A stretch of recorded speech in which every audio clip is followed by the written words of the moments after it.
Warning, censorship. Warning, censorship. And he failed us. I'm embarrassed to say, well, I have friends here that are Americans. I used to talk about our medical system and all this down here.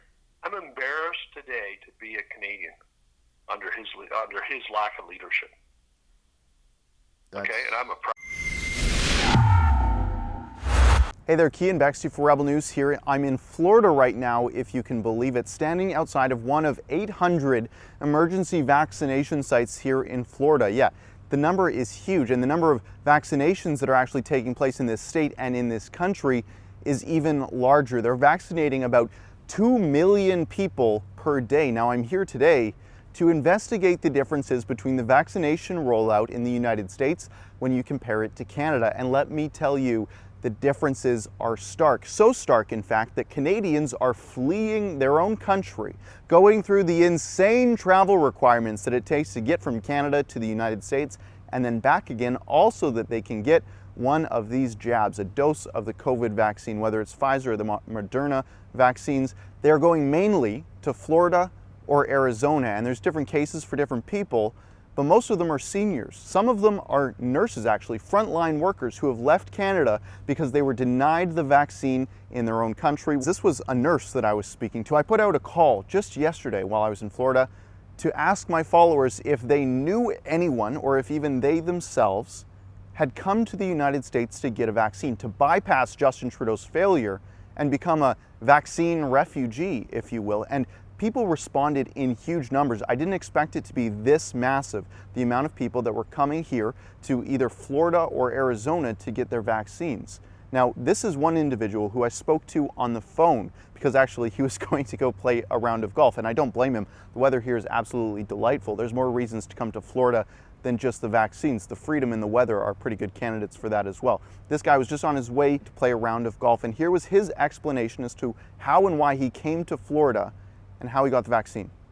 So you've gotten your vaccine already? Yeah, I've been vaccinated, both doses.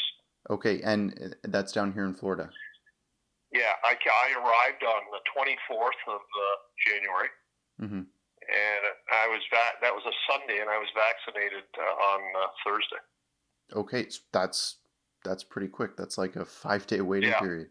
I actually called them. I called Broward Health. I looked up the number. I called them on Monday, and they called back Tuesday and said, "Hey, we have an opening on Thursday." Wow. So were you worried that you weren't going to get that same vaccine from Trudeau? Would I have got the same? It's a Pfizer vaccine. Would I have got it from Trudeau? Mm-hmm. Who knows? Probably. That's a crapshoot. I mean, I think probably sometime in.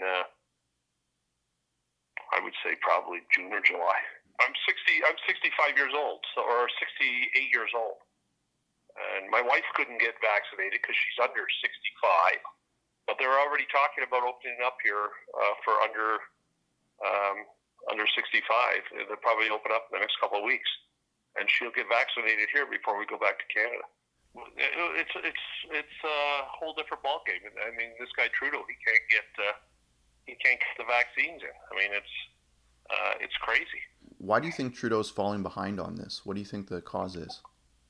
Well, I think just about anything that Trudeau touches is a mess. Do you think that this hotel quarantine, mandatory COVID jail situation, do you think Trudeau might see it as a punishment for you guys for fleeing? Oh, absolutely. For fleeing his vaccine regime? Oh, yeah, for not listening to him. And just think about how it works. I'm vaccinated now.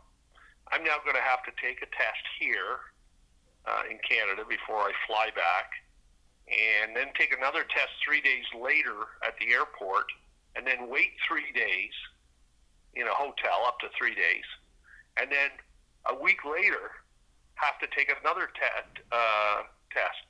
And he failed us. I'm embarrassed to say, well, I have friends here that are Americans. I used to talk about our medical system and all this down here. I'm embarrassed today to be a Canadian under his lack of leadership. Okay, and I'm normally a proud Canadian. Like we're like something like 60th on. We've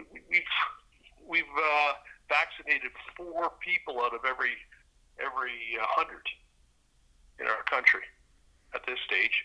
You got places like Israel that's vaccinated 70 out of every 100. And the U.S. does more vaccinations in a day than we've done so far since we started. Now, he had some choice words for Justin Trudeau and his failure when it came to vaccine procurement. He also mentioned that he was worried that this travel program that he's instituted, these COVID jail cells that he has set up at every single international airport in Canada, he thinks that it might be a punishment for Canadians who are heading to the United States to embarrass Justin Trudeau in bypassing his failure and getting the vaccines here. I don't think it's above Justin Trudeau and his cabinet to not be that petty. Now, it's not just seniors that are getting the vaccine here in the United States, it's also frontline workers, as I mentioned. One of them actually reached out to me and said they went to Arizona saying that they weren't able to get the vaccine in Canada, even though they worked in an emergency room. Now, for their safety, for their employment security, they asked me not to use their names, but they showed me their vaccine records as proof that they actually went to Arizona to get their shots. This was a frontline worker, an emergency room nurse, and her husband, who is a firefighter, both working on the front lines during this pandemic. They couldn't just set down their jobs like any random bureaucrat could. No, they had to continue working, and that they did. But when they were denied a vaccine, the nurse in particular, she came down to Arizona and she got the shot. She told me, Canada has let us down. We've worked frontline through this whole pandemic and Canada can't keep us safe. Now, that is the definition of a refugee. Leaving your country, leaving your home because you're not safe where you are. But hell, if you work in an emergency room, maybe you should be prioritized to getting a vaccine. Now, I want to point this out. Here in Florida, they're not prioritizing people based off of their skin color or where they live like Justin Trudeau is, and what many premiers across Canada are doing. Many of them are giving the shots to people of color first, saying, whites, get to the back of the line. Here, no, it's not a racial issue. Anyone can get COVID, but the people most at risk are obviously seniors. And Florida has been focusing on them for the past 2 or 3 months, vaccinating millions of them just here in Florida, setting up sites everywhere so that seniors can get vaccinated quick and easily. Really, this is an example for the world here in Florida, how well they are managing this crisis. Because it's not just how well they are managing their vaccinations, it's how well they are managing their lives during the pandemic. They're going about their day-to-day life like, it's almost normal to them.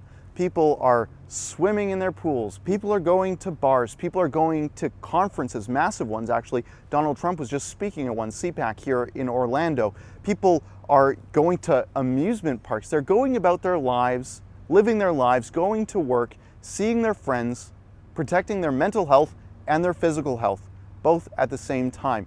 Now for Canada, for some reason, that's literally a foreign idea to so many people. Justin Trudeau wants you to hunker down.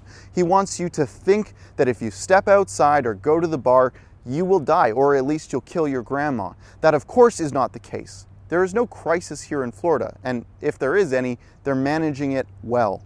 Justin Trudeau, and frankly, every premier in Canada needs to take a look at what is going on in Florida and take a page out of Ron DeSantis's book. He's managing, I think, this pandemic and the vaccination rollout better than any other jurisdiction or leader in the world, except for maybe Israel. Now, if you have any other ideas, I'd love to hear about them in the comments. Thanks so much for tuning into Rebel News. I'm Keean Bexte. Hey there, thanks so much for tuning into Rebel News. If you like what you see, please go to rebelnews.com. There you can see all of our coverage on Justin Trudeau's failures when it comes to the vaccination rollouts in Canada.